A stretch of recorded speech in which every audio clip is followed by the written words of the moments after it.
Langsung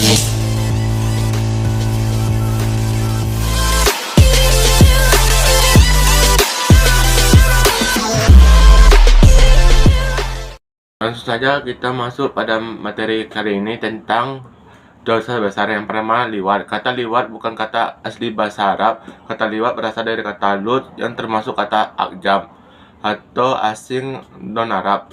Oleh karena itu, keliru jika kata liwat dicari pecahan kata istiqo dari bahasa Arab yang asli. Asukani mengkritik berpendapat yang lain ingin menjelaskan liwat adalah mustaq, karena kata ini adalah kata akjam yang tidak mungkin ada istiqo.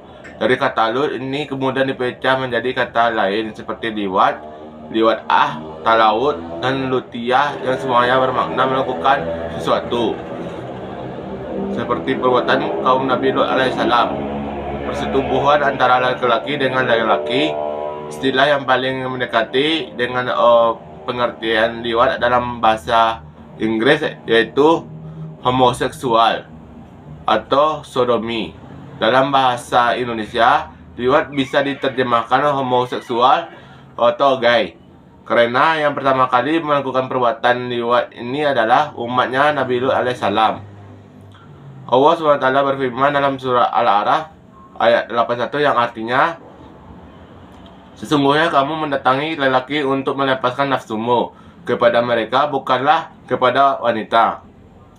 Malah kamu ini adalah kaum yang melampaui batas. Surah Al-A'raf ayat 81. Umat Nabi Lut mendiami kota yang bernama Sodom. Penduduk kota itu melakukan perbuatan keji, yaitu berhubungan sama jenis, laki-laki dengan laki-laki dan perempuan dengan perempuan. Sehingga perilaku liwat juga disebut dengan sodomi. Dasar keharaman liwat yaitu, adapun tentang keharaman perbuatan liwat yang termasuk dalam kategori fasih atau keji, dijelaskan dalam surah Al-A'raf ayat 33, sebagaimana artinya sebagai berikut. Jika liwat disebut dengan fasiyah, sementara dalam ayat yang lain ditegaskan bahwa Allah mengharamkan fasiyah, maka hal itu menunjukkan dengan jelas tanpa keraguan bahwa liwat adalah perbuatan maksiat yang diharamkan oleh Allah SWT. Zina adalah dosa besar dan sangat berbahaya bagi kehidupan manusia. Namun, liwat di samping termasuk dosa besar, perilaku ini lebih berbahaya bagi manusia daripada zina. Dalam hal ini, para fuqaha berbeda pendapat tentang sanksi atau hukuman bagi pelaku homoseksual atau liwat tersebut. Yang pertama, menurut Az-Zuhali berpendapat 4 kategori pemikiran fuqaha tentang hukuman bagi liwat. Yang pertama, bagi pelaku homoseksual, menurut Imam Malik, Imam Syafi'i, dan Imam Ahmad bin Hanbal menyatakan bahwa tindakan liwat mewajibkan seseorang mendapatkan hukuman had, karena Allah SWT memperberat hukuman bagi pelakunya dalam kitabnya, sehingga pelakunya harus mendapatkan hukuman had zina karena adanya makna perzinaan di dalamnya. Yang kedua, menurut Imam Abu Hanifah berpendapat orang melakukan liwat hanya dihukum takzir saja atau menurut pemerintah, karena tindakan liwat tidak sampai menyebabkan pencampuran nasab dan biasanya tidak menyebabkan perseteruan yang sampai berujung pada pembunuhan. Dan pelaku liwat sendiri bukanlah termasuk zina. Menurut ulama Malikiyah dan ulama Hanabilah mengemukakan bahwa pelakunya dihukum rajam, baik pelakunya berstatus muhsan atau telah menikah maupun gairu muhsan atau belum menikah. Menurut ulama Syafi'iyah berpendapat hukuman had bagi pelaku liwat adalah sama dengan hukuman had zina. Jika pelaku berstatus muhsan, maka wajib dirajam. Sedangkan jika pelakunya berstatus gairu muhsan, maka wajib dicambuk dan diasingkan. Hal ini didasarkan pada suatu hadis yang diriwayatkan oleh Abu Musa al-Asy'ari bahwasanya Rasulullah SAW bersabda, apabila seseorang laki-laki mendatangi laki-laki, maka keduanya telah berzina. Dan apabila seorang perempuan mendatangi perempuan, maka keduanya telah berzina. Dan apa saja dampak bagi liwat? Yang pertama, daya rusak liwat lebih besar daripada zina. Kalau zina akan berdampak kepada rusaknya nasab dan hilangnya keharmonisan keluarga, namun liwat akan lebih berbahaya daripada zina, dikarenakan mengancam keberlangsungan spesies. Yang kedua, Allah menanamkan orang yang melakukan liwat sebagai kaum perusak dan orang yang zalim. Yang kedua, kita masuk kepada selanjutnya LGBT. Lesbian yaitu wanita yang mencintai atau merasakan rangsangan seksual dengan sesama wanita. Sedangkan gay adalah istilah yang digunakan bagi laki-laki penyuka sesama lelaki. Selanjutnya, biseksual. Biseksual adalah orang yang memiliki ketertarikan kepada lelaki sekaligus kepada perempuan. Selanjutnya, transgender. Transgender yaitu orang yang memiliki identitas gender atau ekspresi gender yang berbeda dengan seksnya yang ditunjuk saat lahir atau waria. Dan apa saja dampak LGBT? Yang pertama, dampak kesehatan. Sekitar 78% pelaku homoseksual terjangkit penyakit-penyakit yang menular dan rentan terhadap kematian. Rata-rata usia laki-laki yang menikah adalah 75 tahun, sedangkan rata-rata usia gay adalah 42 tahun dan menurun menjadi 39 tahun jika menjadi korban AIDS. Rata-rata usia wanita yang bersuami dan normal adalah 79 tahun, sedangkan rata-rata usia lesbian adalah 45 tahun. Selanjutnya, dampak sosial. Seseorang gay akan sulit mendapatkan ketenangan hidup karena selalu berganti-ganti pasangan. Penelitian menyatakan seseorang gay mempunyai pasangan antara 20 orang sampai 106 orang per tahunnya. Sedangkan pasangan zina saja tidak sampai atau tidak lebih dari 8 orang seumur hidupnya.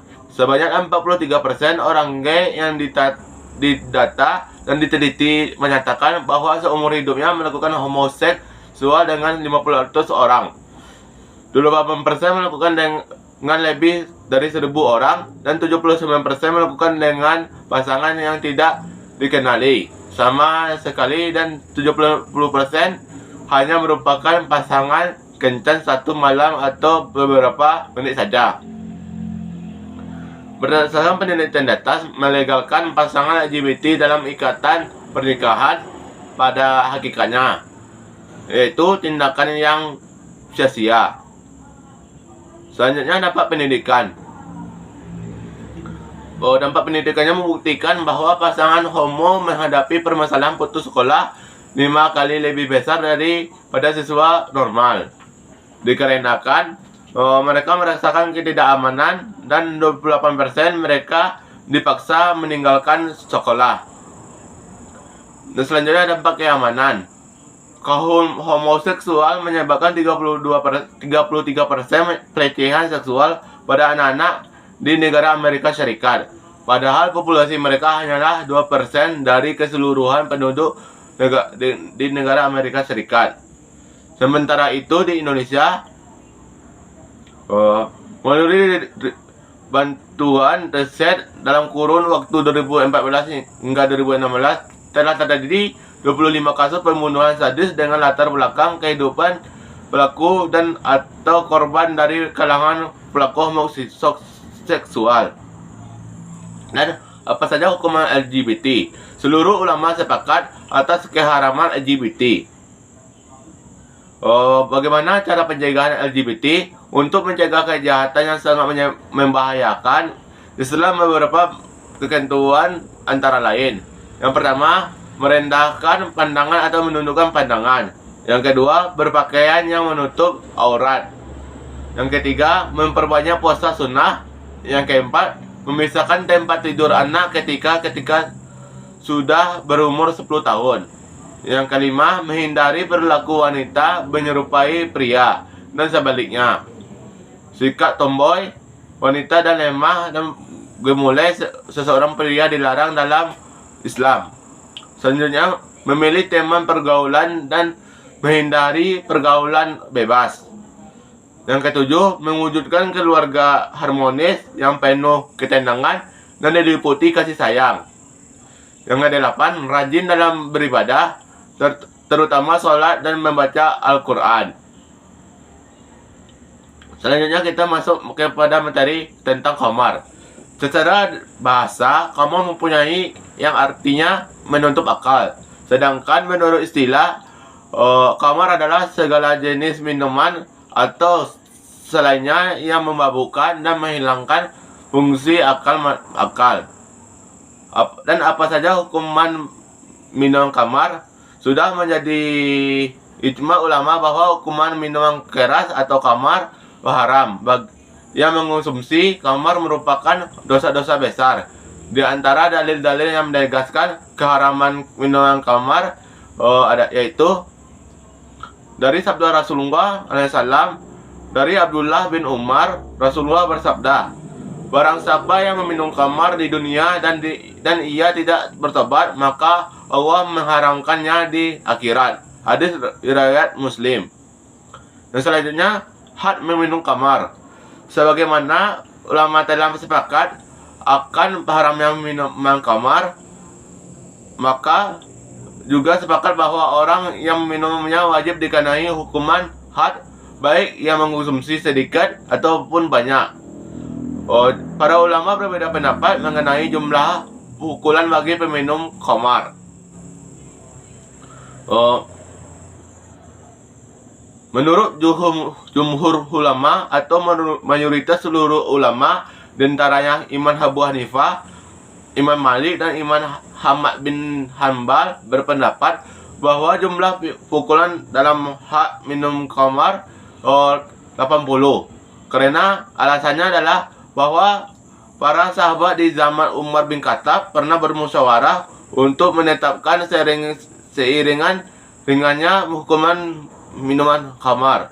Hukuman had, kemudian mereka bersepakat bahwa jumlah minimal had bagi pelaku minum khamar 80 kali. Dari kesepakatan inilah selanjutnya Umar menetapkan bahwa had bagi peminum khamar adalah cambuk sebanyak 80 kali.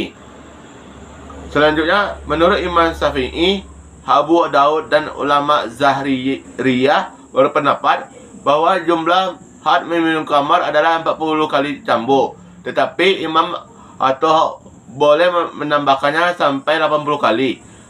Tambahan 40 kali merupakan takzir atau menurut pemerintah yang merupakan hak imam.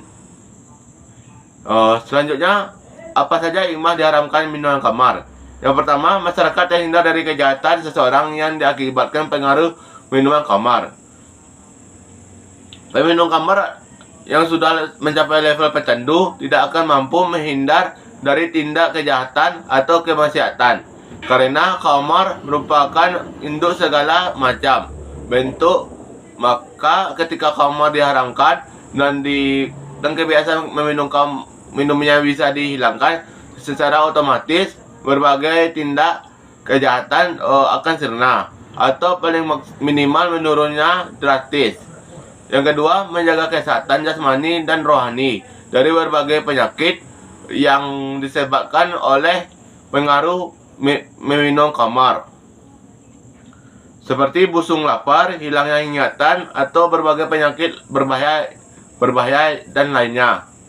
Selanjutnya, masyarakat terhindar dari siksa kebencian dan permusuhan yang diakibatkan oleh pengaruh sebagaimana maklum adanya khamar selain mengakibatkan berbagai macam penyakit, yaitu menjadikan mental pecandunya tidak stabil. Pecandu khamar akan mudah tersinggung dan salah paham hingga dirinya akan selalu diselimuti kebencian dan permusuhan. Selanjutnya, menjaga hati agar tetap bersih jernih dan dekat kepada Allah SWT. Karena khamar akan mengganggu kestabilan jasmani dan hati pecandu khamar hari demi hari akan semakin jauh dari Allah. Hatinya menjadi gelap, keras, hingga ia tak sungkan-sungka melakukan pelanggaran terhadap aturan syar'i.